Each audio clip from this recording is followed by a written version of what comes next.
Hey, it's Sandy Picker with Guitar Interactive Magazine, and I've got for review a copy of an AmpSim application. It's a plugin from Positive Grid and it's called Bias. There are different versions of the Bias program. One of them is designed to run on Mac tablet devices, so iOS devices, and then there is the Bias Desktop, which is for PC and Mac, and Bias Professional, which is the sort of extended version of desktop again for PC and Mac. Now, there are lots and lots of different amp sims out there. Some of them go down a route of saying, let's model lots of individual amps, lots of individual speakers in different cabs with different effects, and make available literally hundreds of modules. Others say, no, let's do it a different way. Let's make something that sounds kind of like an American amp, something that sounds kind of like a British amp, make a really great sounding simulation that leans in a certain sonic direction, and then you just adjust it to taste from there. But with a lot of bases covered, does the world really need another amp sim?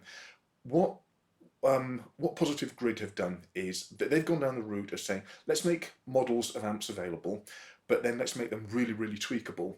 So you can open up the sort of levels of fiddling on these amps to the point where you can not only change the kind of speakers, mismatch preamps with power amps with different sets of tone controls. You can do that in other products too, but you can go in and you can say, do you know what, I want to have an American style output stage with overbiased power tubes feeding into a British style transformer, and I want tweed style tone controls.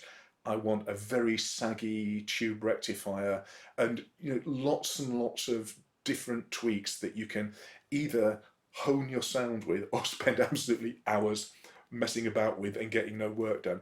When I fired this up, I thought, yeah, it's a sim review, done these before, go through, get this done in 10 minutes, and then spent so much time just playing with it. The bottom line of this is, the great news is that it sounds really, really good. It's definitely in the top tier of just sheer quality of sound that comes out of modern amp sim packages. But with the professional version, they've gone a little bit deeper and a little bit further than that, because it includes a couple of features. So one of the things that you can do is you can set up a sound in your sim, and then you can record a sound of your own rig. So you set up, I did this, I'll show you this on screen, but I recorded sound of my JCM 800 through a 412 with Celestion, old Celestion greenbacks in it. I then set up a similar rig in BiasPro, set it to sound as close as I could, and then basically compared the recording of my real amp with the sound of the sim, and then using the amp match feature, you can modify the sim to sound, in theory, just like your own amp. Does it work? It's actually quite surprising, but we'll hear that when we get on screen with it. The other thing that you get with the Pro version over and above the desktop is the starting points for the amps that you use. You get more packages of starting points. Again, I'll show you that on screen. And you also get some sort of featured artist downloads. So it's great that you can download other people's rigs that they've put together, load them into your software and use those and play them. That's a great thing to be able to do. But the problem that I've always got with that is that you will download the Eddie Van Halen or the Stevie Ray or the whatever patch it is, and listen to it and think, what were you listening to? Just because somebody has spent 5 weeks loading up 300 different versions of their favourite patches doesn't mean any of them are any good. And you end up sorting through and dragging through some real dross to find the absolute gems, to the point where you sometimes think you'd do better to learn to do it yourself and just set your own sounds up. But with the featured artist packages, what they've done is some of these guys have actually loaded up not just their own, hey look, I've taken the application, I've twiddled the knobs, and this is the version of my sound that you can get out of it, but they've actually amp matched their own real gear and loaded that up. So that's something a little bit special if there's something that happens to fit you, suit you there. So anyway, let's cut over to the screen and let's have a look and a listen to what Bias Professional has got to offer. Right, this is a Cubase 8 project with a DI guitar track and the same track reamped out through my real world JCM 800. The DI track that I've got here was supplied by my good friend Levi Clay, who's very graciously allowed me to use this for a few making tracks, columns and reviews in the past, so thanks for that, Levi. On the DI channel we have got Bias, which is what we're here to listen to, and I have got a setting on here which is set up to pretty much mimic the sound of a JCM 800 as I hear it in the studio. So just to get an idea of what we're hearing here, and I'm going to start off by playing through just a few moments of the DI track to get our ears acclimatized.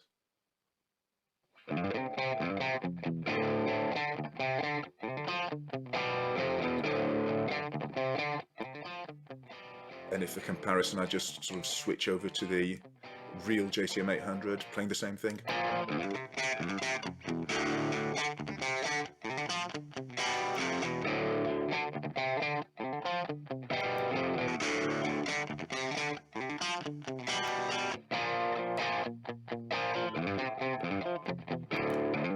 Okay, you can hear there are some differences, but it's the same kind of ballpark. It's the same general family amplifier sound, which is, good. However clever the processing that goes into any of these plugins is, if the basic amp sounds are not there, it's worth nothing. And I actually think that the Bias Pro and Desktop get very good basic amp sounds out of them.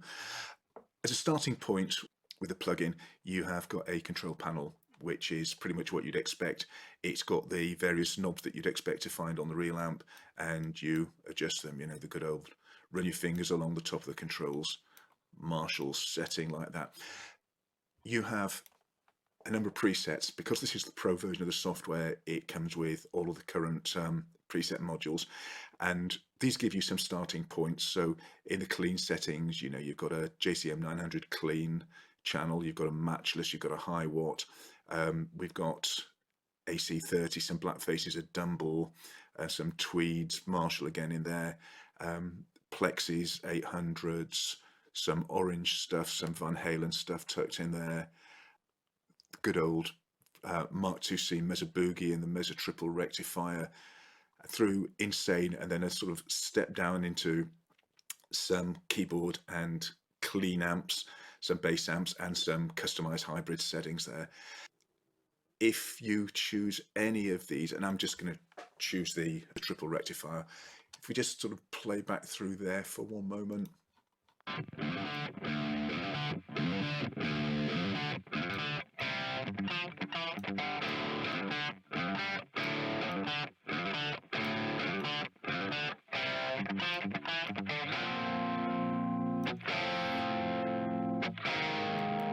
And as with the 800, a pretty good starting point. It has the family sound of what you expect a rectifier to sound like. But having said that, the processing line that you can see here gives lots and lots of opportunity to really mess about with this sound. I just see there you've got an EQ module there and an EQ module there. If you drag them onto the line, they're in line. If you take them offline, then they're not affecting the processing. So if I just fire up here, you see the kind of options that we've got. Now, I could spend the rest of the day talking us through this, but just to say that on the standard version of the preamp, so you've got different preamp starting points that you can work with based on different hardware configurations. But if we just go back to the standard one to get an idea of the flavor of what we can do, you've got pre-preamp EQ, post-preamp EQ. You can change the type of tubes that you've got in the gain stages and in the cathode follower, and you can see that the graphic actually changes quite nicely as you do that. You can turn the distortion up or down. You can change the number of actual tube stages in the amp, and you can change the gain, and you can see that they glow brighter as you put more gain on. Now, some of these adjustments make a massive difference. So if I adjust the number of gain stages,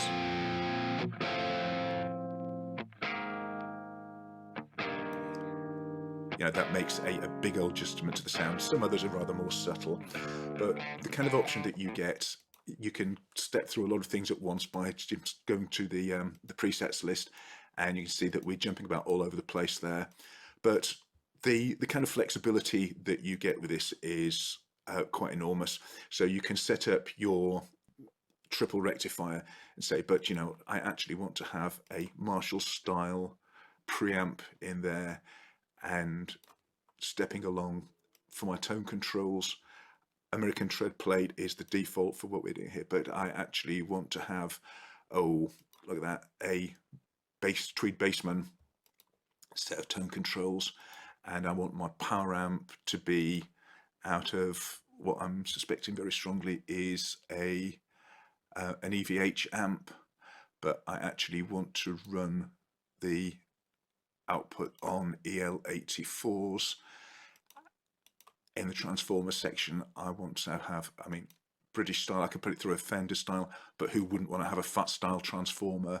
And I want to run that with a 5Y3 GT rectifier tube just because it's big, or maybe I want to run it through a solid state rectifier. No, I'm going to stick with my 5Y GT, and I want to make it really saggy. In fact, you know what, going back to the power amp, I'm even going to say, forget all this tube nonsense. I'm going to go for a standard power amp for this, but I'm actually going to put a solid state output stage in it. You can do 1001 different things. You can put different cabs. You can change your microphones. Now, you don't get as many choices here as you do with some other packages, but the ones you do get sound good. The one thing I could not figure out, and I'd love to know if you can do it or be able to do it, is to actually put two mics on a cab, because I find that very useful for giving you a sort of left and right stereo image that just sounds subtly different to each other. And you can then play and tweak to your heart's content. If you find that you're having trouble getting a starting point, you can go to the tone cloud, and the tone cloud has lots of settings that people have found for themselves and put up there, and you can download these. And I grabbed a handful just at random, and some of them are absolutely fantastic, some of them not so much. So you've always got to be a little bit careful in judging other people's work, but lots of inspiration in there if you need a starting point. And even better is the featured artists that come with the pro version of the software. And I'm sure that this list is actually getting bigger every time I look at it. But basically what we have here is a bunch of guitar players who have used the amp match facility to actually get the sound of their own rig into Bias. So they've set up, you get artist presets all the time with all sorts of software, and typically what will happen is that the manufacturer will get the artist to sit there, and they'll get some modules up on the screen, and they'll tweak some knobs and say, yep, there you go, that's my settings, that's how it goes, you can put my name on it. In this case, what they've actually done is use the amp match feature to get the sound of the person's real rig into the software, which makes them kind of a bit special and really rather good. And that brings us quite nicely onto the amp match itself. We activate amp match by dragging it down onto the line, and I will show you how it works, but it's probably going to be easier if I just move us over onto the mixing desk view in Cubase and just explain a quick bit of routing to you. So what the software needs to be able to do is it needs to be able to listen to its own processing, which is what it's got through this chain here, and then it needs to be able to listen to the sound that you're trying to copy and then apply the difference. Rather than drag things about, and I'm sorry if this gets a little bit inevitably confusing, what I've done is I've created an effects channel and I've put a clone of my plugin on it. So I'm actually going to turn that one off, and then something that you can do very easily in Cubase, you can do this in one way or another in just about every DAW that's out there. I'm actually going to route my DI track through the effects channel. So if I play back there, So you can hear that my DI is going out to the bias effects channel through the plugin and then going to the stereo out. If I switch over to my reamps, so this is the recorded from real hardware, that's going at the moment directly to the stereo out. But if I click here, I can route it through the effects channel, and that sounds horrible because it's the distorted sound going through the plugin again. But what that does mean is that I can very easily get both signals into the plugin and then compare them afterwards. So sorry if that sounds a little bit around the houses, but it will make life a little bit easier in just a moment. So here's my amp match module. So first of all, I've got the source, and the source is the setup that I have within Bias. And what I need to do is, let's just make sure I'm recording the same bits each time here. I will start playing. So I want to, yep, I'm listening to just the DI track. So yep, start playing and sample. And you see the bar going up here. So it's sampling the sound, and I'm guessing is averaging out the tonal qualities over the period that it samples for. Nearly done. Okay, click the sample button again, and let's just quieten that. What I now need to do is route my real guitar sound, so that's my target sound, the sound that I'm shooting for, through the plugin, and I can do that very easily by just pressing the bias button there. So that is now taking this signal through the plugin on the effects track. I'll solo that and mute that just to keep what we're hearing simpler. And this time out, what it'll do is it'll bypass its own processing, so it's not going to give us that horrible distorted sound we heard when I tried that just a moment ago. So if I start that playing and sample,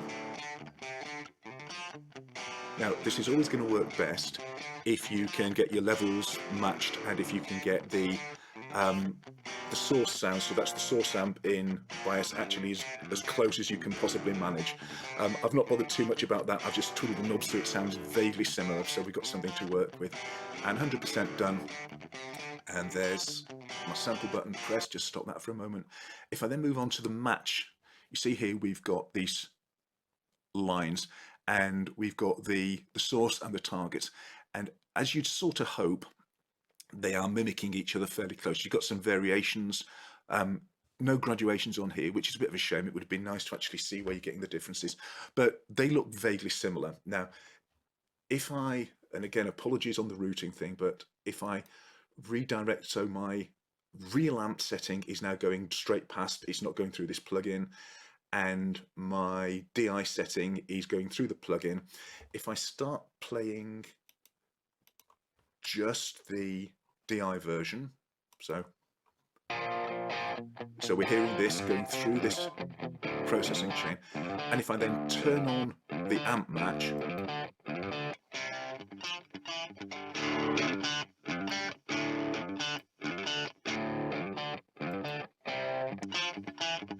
okay, some subtle differences there, but the bit that is the real kind of acid test for what we're after is how does it sound compared with the real thing.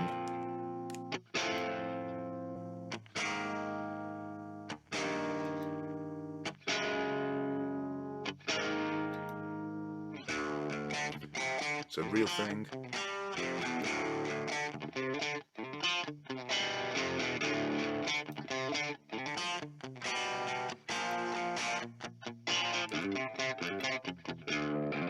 Standard plugin. And amp matched. And that, I think, is pretty impressive.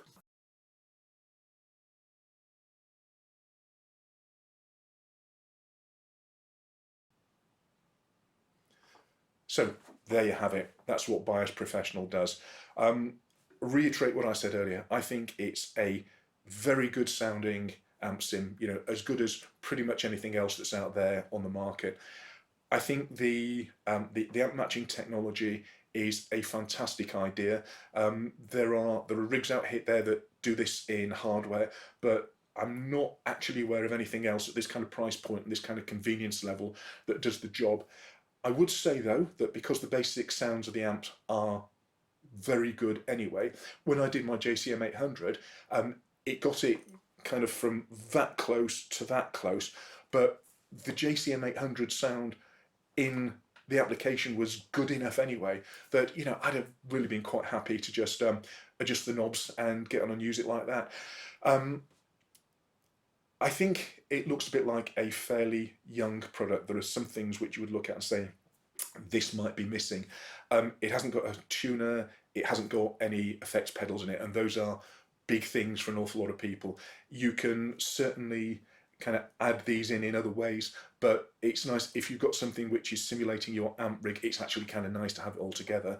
I couldn't figure out a way to have a dual mic setup or a stereo rig, and I use that a lot if I'm using sims, because I'll stick one mic on a cab, another mic on a cab, and actually use those as my left-right pans, because they give just a different enough sound to actually give you some stereo spread in it. So the bottom line is that the raw product is fantastic. It does some very clever stuff. It's good and easy to use. It probably needs a couple more bits added to it before it can become your absolute go-to for everything. But certainly I would suggest that if you're in the market for a new amp sim, this one is definitely going to be worthwhile looking at. If you look at the pricing of it and you think that the professional version is too much for what you're after, the basic sounds that come in the desktop version are absolutely, utterly fantastic. Just to cover one thing over here, I have read reviews of this which suggest that the PC Mac version is a port of some sort from the tablet version. Not so. I was a little bit concerned because I was thinking, why would I want something which is just, you know, limited to the functionality of a tablet that I run on my door workstation? Why would I want to do that? I'll just get something that was written for the, you know, the proper computer to start off with. Positive Grid actually started work on the desktop version before the tablet version was started, so it's a complete from the ground up right in its own right. But you know what I'm saying. It's not something which has been developed that suffers the limitations of another platform. It was created from the ground up to run on the PC and Mac. It's a lovely sounding piece of kit. It's a little young at the moment. Give it a listen to, see what you think. It's got some great features in there. Definitely want to keep an eye on for the future if it doesn't hit your exact needs right now. So it's Andy, it's Guitar Interactive Magazine, and this is Positive Grid BiasPro. Hope that's of some use to you, and I'll catch up with you on the next review.